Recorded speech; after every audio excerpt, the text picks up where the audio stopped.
But when people try to argue that she's not the face of our league, Yeah. or if our league would be where we're at without her, you're literally dumb as fuck. Finally, someone who gets it. Finally, someone in the WNBA who understands this thing called business. Hey, Sophie. If they didn't like you then, they sure aren't going to like you. Hello everyone, and welcome back to Clark Update. I hope you're having an amazing day. Today's story has WNBA fans talking across social media after new comments from Sophie Cunningham reignited a heated debate surrounding Caitlin Clark and the way she's been treated during her rookie season. Some fans believe Cunningham's remarks gave rare insight into what Clark has faced on the court, while others argue the reaction has been blown far out of proportion. Either way, the conversation has exploded online, and that's exactly what we're breaking down today. So, without wasting any more time, let's dive right in. What if one of the biggest conversations in the WNBA wasn't started by a superstar, but by someone who simply decided she'd had enough? Because when Sophie Cunningham publicly defended Caitlin Clark, many fans felt it was about much more than standing up for a teammate. To some, it became the moment that reignited questions people had been asking all season. Is Caitlin Clark receiving unusually physical treatment? Is it simply part of adjusting to the professional game? Or has the online conversation taken on a life of its own? Those questions have divided fans, analysts, former players, and commentators for months. The league has consistently maintained that physical play is part of professional basketball and that officials enforce the rules during games. At the same time, many fans believe Clark has absorbed an unusual amount of contact compared with other rookies, while others disagree with that assessment. Then came Sophie Cunningham's comments. Almost overnight, social media erupted. Supporters argued she was saying what many people had been thinking all along. Critics insisted her remarks were being interpreted far beyond what she actually meant. Whatever side you fall on, one thing is impossible to ignore. Her comments reignited one of the biggest debates surrounding the WNBA this season. And today, we're going to break down exactly what was said, why fans reacted so strongly, and why this story continues to dominate headlines. But before we continue, if you're enjoying videos like this, make sure to hit that like button and subscribe to Clark Update. Believe it or not, more than 79% of people watching these videos still haven't subscribed. Subscribing is completely free, it only takes a second, and it helps this channel continue bringing you the biggest WNBA stories every single day. Our next milestone is 20,000 subscribers, and we'd love to have you with us. If you've already subscribed, thank you so much for your incredible support. Now, let's get into the story. Was the topic of conversation. Sophie Cunningham was criticizing those who refused to acknowledge that Caitlin Clark is the face of the WNBA. Cunningham letting it all out and not holding back. She calls out the old guard. She calls out the people out there who refuse to say Caitlin Clark is the face of the league. For months, the explanation sounded almost identical every time. Supporters of the league argued that Caitlin Clark was simply experiencing what many high-profile rookies go through. Nothing personal, just the physical nature of professional basketball and the challenge of earning respect at the next level. Anyone who questioned that narrative often found themselves criticized online. Some were labeled casual fans, others were accused of exaggerating, and a few were even dismissed as conspiracy theorists for suggesting Clark was being treated differently. The message was clear. This is normal. She's fine. Stop overreacting. But many fans weren't convinced. Game after game, they watched Clark absorb hard contact, questionable fouls, and increasingly physical defense. They pointed to moments where they believed officials could have intervened differently, while others argued the contact was simply part of the WNBA's competitive style. The debate only intensified with each passing week. Supporters of Clark insisted she was taking more punishment than most rookies. Critics countered that every young star faces a difficult adjustment period. Then came Sophie Cunningham. To many fans, her actions and later comments completely changed the conversation. Supporters argued that Cunningham had publicly acknowledged frustrations many viewers had been expressing for months. Others believed her remarks were being interpreted far beyond what she actually intended. Whatever the case, the discussion exploded across social media almost overnight. Before June 2025, Sophie Cunningham wasn't typically one of the league's biggest headline makers. She had built a reputation as a dependable veteran, someone who played with toughness, competed every night, and rarely became the center of controversy. She wasn't the face of the league. She wasn't dominating national advertising campaigns. She wasn't appearing in every television commercial or major promotional event. Instead, she was known as a reliable competitor, respected by teammates and coaches alike. And perhaps that's exactly why so many people paid attention when she finally spoke. No one expected it. Fans tuned into the Connecticut Sun game, expecting another physical matchup involving Caitlin Clark.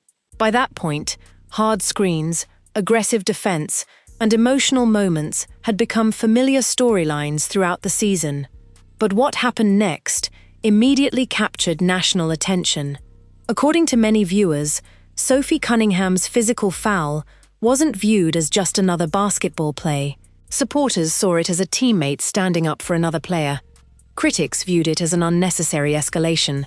Regardless of opinion, one thing was undeniable.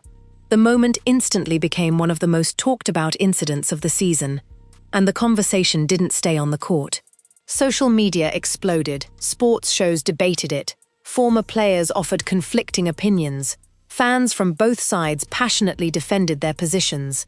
Unlike a routine foul that disappears from the headlines within a day or two, this incident continued dominating discussions for weeks. According to Cunningham's own public comments after the game, the decision happened in the heat of the moment, rather than as part of any calculated plan. Those remarks only added more fuel to an already intense debate. Within days, interest in Cunningham surged. Her social media following reportedly grew rapidly. Her popularity increased dramatically. Media outlets that had rarely focused on her before suddenly wanted interviews and reactions. In less than a week, one on-court moment transformed Sophie Cunningham from a respected role player into one of the most discussed names in women's basketball. And for many fans, that was only the beginning of a much larger conversation. Many fans insisted this wasn't some carefully planned publicity moment. There were no scripted talking points, no polished media strategy, no carefully orchestrated campaign designed to generate headlines. Instead, supporters believed they were watching a player react emotionally after weeks of witnessing the same conversation play out over and over again. Whether people agreed with Sophie's actions or criticized them, almost everyone agreed on one thing: the moment changed the conversation. Practically overnight, Sophie Cunningham went from being a respected veteran role player to one of the most talked about names in women's basketball. What looked like an ordinary regular season matchup between the Connecticut Sun and the Indiana Fever suddenly became one of the defining moments of the season. Heading into the game, many expected another physical night for Caitlin Clark. By that point in the season, every Fever game seemed to come with the same storyline: intense defense, hard contact, and endless debate over whether Clark was simply adjusting to professional basketball or being treated differently than other rookies. Then the game tipped off. Within the opening minutes, fans began pointing out several physical plays involving Clark. Supporters argued the contact seemed unusually aggressive. Others maintained it was simply the intensity expected in a competitive WNBA matchup. As always, opinions quickly became divided. One sequence drew particular attention after Clark took contact near her face from J.C. Sheldon, appearing visibly frustrated as play continued. Earlier that week, another physical play involving Marina Mabrey had already fueled discussion across social media. For many fans watching at home, those moments only added to an ongoing debate that had been building for months. Meanwhile, cameras occasionally showed Sophie Cunningham watching from the bench. Later, Cunningham described her decision as something driven by instinct rather than careful planning. According to her own public comments, there came a point where emotions simply took over. As she famously put it, "Forget it." In that instant, She stepped onto the court and committed the foul that would immediately dominate sports headlines. There was no confusion about what had happened. Officials blew the whistle almost instantly. Cunningham was ejected from the game. She walked off the floor without arguing the decision, fully aware that the moment would become one of the biggest stories of the night. A fine followed shortly afterward. But the discussion surrounding the incident only continued to grow. Within days, Cunningham reportedly gained an enormous surge of new followers across social media. Interest in her interviews skyrocketed. Her merchandise quickly became one of the hottest items among Fever supporters. Television networks, podcasts, and sports shows all rushed to debate the incident from every possible angle. Some commentators criticized her actions as unnecessary. Others praised her for standing up for a teammate, and countless fans believed the foul represented something much larger than a single basketball play. To those supporters, it symbolized months of growing frustration, finally reaching a breaking point. Whether people viewed Cunningham as a hero, an enforcer, or simply an emotional competitor, one thing became impossible to ignore. The conversation had changed. No longer was the focus solely on one hard foul. Instead, the incident reignited broader discussions about officiating, player safety, physical play, and how Caitlin Clark's rookie season was being interpreted by fans, media members, and players throughout the league. From that night forward, every game involving Clark carried even greater attention. Every whistle, every hard screen, every physical collision was now being examined more closely than ever before. To many supporters, Sophie's reaction didn't feel rehearsed. It didn't come across as manufactured outrage or a calculated attempt to dominate headlines. Instead, they saw it as the emotional response of a player who had reached her limit after watching the same debate unfold game after game. According to Cunningham's own public comments, the moment wasn't about creating a viral clip. It was about acting on instinct. But the foul itself wasn't what kept the story alive. What happened afterward transformed the incident into something much bigger. Because Sophie Cunningham wasn't finished. She wasn't just going to let her actions speak for themselves. She was prepared to explain why she believed the moment mattered. Almost immediately, sports media, former players, and fans began dissecting every interview, every quote, and every reaction. What could have faded from the headlines after a routine fine instead became one of the biggest talking points of the season. To many supporters, the foul symbolized frustration that had been building for months. Others strongly disagreed, arguing it was simply an emotional basketball play that was being overanalyzed.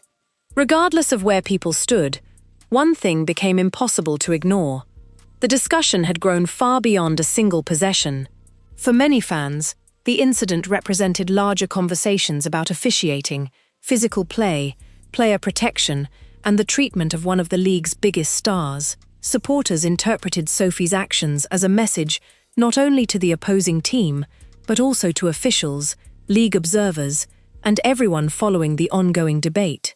The message, in their eyes, was simple. I see what's happening. I've had enough. Someone needed to stand up. Whether that interpretation was fair or not, it quickly became the dominant narrative across social media. And Sophie's popularity skyrocketed almost overnight. Reports suggested her social media following increased dramatically. Her jersey quickly became one of the hottest-selling items among fans. Major sports networks that had rarely focused on her before suddenly wanted interviews, reactions, and analysis. Within just a few days, the veteran role player had become one of the most recognizable names in the league. Many supporters even began referring to her as Clark's protector or enforcer, a nickname that spread rapidly across online discussions. Yet while social media celebrated or criticized the incident, fans also began imagining what the atmosphere inside the Indiana Fever locker room must have been like afterward. Although the details of those private conversations have never been publicly confirmed, many supporters speculated that the moment strengthened the bond between Cunningham and Clark. Stories and fan discussions painted a picture of two teammates who had developed a deeper level of trust after everything that had unfolded on the court. Whether or not those conversations happened exactly as described online remains unknown. What is clear is that the public perception of their relationship changed almost instantly. For many fans, it no longer looked like Caitlin Clark was carrying the spotlight alone. Instead, they believed teammates, led by Sophie Cunningham, were becoming increasingly willing to stand beside her. That perception reshaped the narrative surrounding the Indiana Fever. The conversation was no longer focused exclusively on Clark. It had expanded into a broader discussion about team chemistry, player support, officiating, and the culture surrounding the league. And once Sophie Cunningham began sharing her own perspective publicly, every interview, every podcast appearance, and every comment she made was examined more closely than ever before. By then, this wasn't just another rookie storyline. Whether viewed as a turning point or simply another chapter in a long-running debate, the incident had become one of the defining moments of the WNBA season, and the conversation showed no signs of slowing down. What happens on television only tells part of the story. Fans see the highlights, the celebrations, the post-game interviews, the carefully produced broadcasts. But behind every nationally televised game, countless conversations take place that cameras never capture. Over the past season, a growing number of reports, anonymous comments, and online discussions fueled speculation that Caitlin Clark's adjustment to the WNBA involved far more than simply learning the professional game. From the very beginning of her rookie season, Clark arrived carrying unprecedented attention. She entered the league as one of the most recognizable names in women's basketball history, bringing record television ratings, sold-out arenas, and millions of new fans. While many players welcomed that spotlight, rumors circulated that not everyone viewed her rapid rise the same way. According to various anonymous reports and podcast discussions, Clark allegedly encountered everything from cold interactions to subtle tension and passive-aggressive behavior. None of those claims have been independently verified, but they quickly became part of the larger online conversation surrounding her rookie season. One anonymous former WNBA player reportedly summed up that perception with a striking statement: "They never wanted her to become the face of the league." Whether that reflected reality or simply one person's opinion, the quote spread rapidly across social media. Soon, fans began connecting one story to another. There were claims that Clark felt isolated during certain team activities. Rumors suggested some players viewed her as a media favorite because of her enormous endorsement deals and constant national attention. Others even speculated about an unspoken culture where established veterans expected high-profile newcomers to earn their place through especially physical competition. None of those allegations have been publicly confirmed, but together, they fueled one of the biggest debates surrounding the season. Then came Sophie Cunningham. Supporters believed she understood those frustrations better than most. Like Clark, Cunningham entered the league known for her intensity and competitive style. Over the years, she experienced criticism of her own and built a reputation for playing with emotion and toughness. Because of that background, many fans believed she recognized some of the pressure Clark was facing. Whether that interpretation is accurate or not, it became a major talking point online. As Cunningham began appearing on podcasts and in interviews, viewers carefully analyzed every word she said. She never publicly accused specific players or confirmed many of the rumors circulating online. Instead, she spoke more broadly about competitiveness, accountability, leadership, and what she viewed as inconsistencies within the game. Supporters read between the lines. Critics argued people were reading far too much into her comments. Either way, the reaction was impossible to ignore. Interview clips spread across social media within hours. Fans began comparing foul statistics, replaying controversial possessions, and examining game footage frame by frame. What had started as ordinary sports debate evolved into one of the biggest conversations surrounding the WNBA season. By this point, many viewers believed they were seeing a pattern. Supporters pointed to repeated examples of Clark absorbing heavy contact while questioning whether officials were providing enough protection.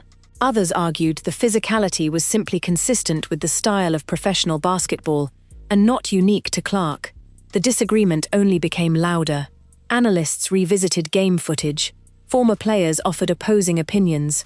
Podcasters debated whether Clark's treatment reflected normal competition or something more.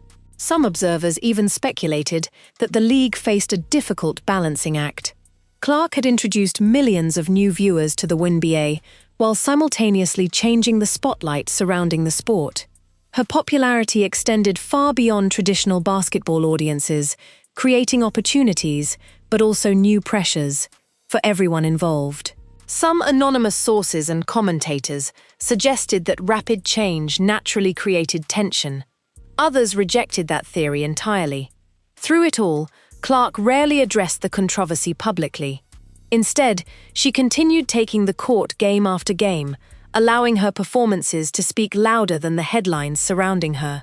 Ironically, many fans believed that silence only strengthened her public support. Social media debates intensified. Sports talk shows devoted entire segments to the discussion. Former NBA and WNBA players offered completely different interpretations of the same moments.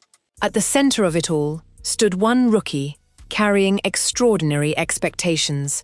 And beside her, at least in the eyes of many supporters, stood a veteran teammate who had become one of the loudest voices in the conversation.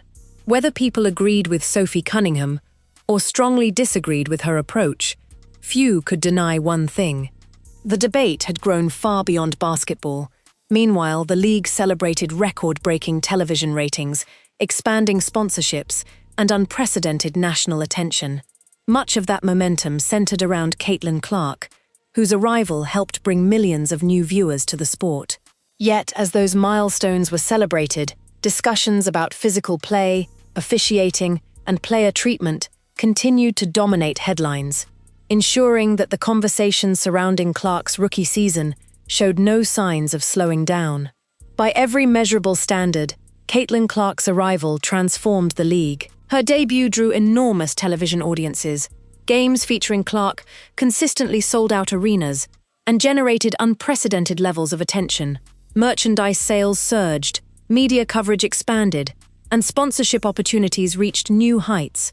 There was no denying that her presence brought millions of new eyes to the WNBA. But that success also fueled one of the season's biggest controversies. Many fans began asking a difficult question. If Clark had become such an important part of the league's growing popularity, why did so many viewers feel she wasn't receiving enough protection during games? Supporters pointed to repeated examples of hard contact and argued that officials weren't doing enough to discourage overly physical play. Others pushed back, insisting that the WNBA has always been a physical league and that Clark was simply experiencing the same challenges every elite rookie faces. The debate only intensified. Every controversial foul became another viral clip. Every hard collision sparked thousands of comments online, and every nationally televised game seemed to restart the same conversation. One particular sequence became a major talking point after Clark absorbed a hard foul that sent her to the floor during a nationally televised matchup. Many fans questioned whether stronger disciplinary action should have followed. Others believed the officials handled the play appropriately under existing rules. Almost immediately, social media exploded with conflicting opinions.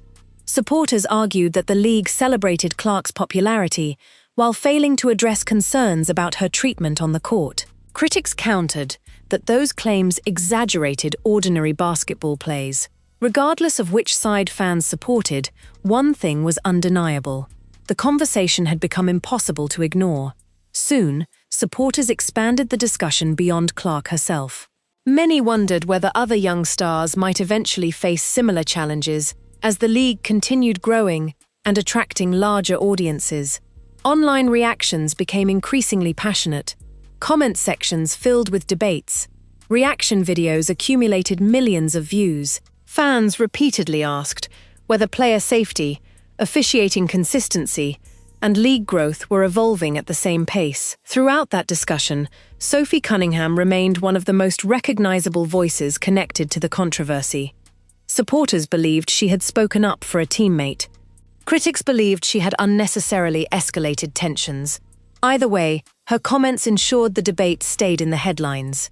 For many viewers, the story was no longer about a single foul. It had evolved into a broader conversation about competition, accountability, and the future direction of the WNBA. Attention then shifted toward the league's response.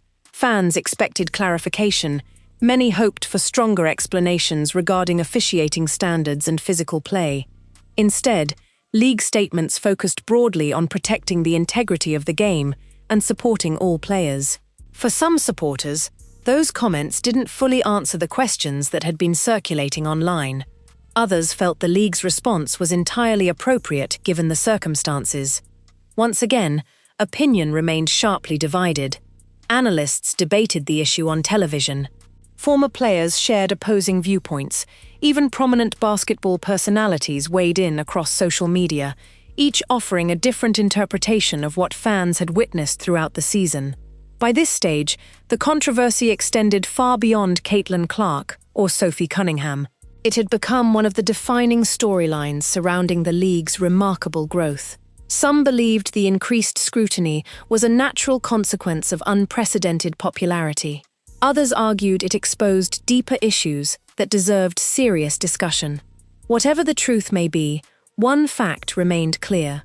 The spotlight on the WNBA had never been brighter, and with that spotlight came greater expectations from players, from fans, and from the league itself. Whether Sophie Cunningham's actions are remembered as a turning point or simply another emotional chapter in a highly competitive season will continue to be debated. But one thing is certain, the conversation she helped ignite isn't ending anytime soon. Now we want to hear from you. Do you believe Sophie Cunningham deserved praise for standing up for a teammate? Or do you think she crossed the line and should have handled the situation differently? Share your thoughts in the comments below. If you enjoyed today's breakdown, don't forget to like this video, subscribe to the channel, and turn on notifications so you never miss the biggest stories from around the WNBA. Thanks for watching, and we'll see you in the next video.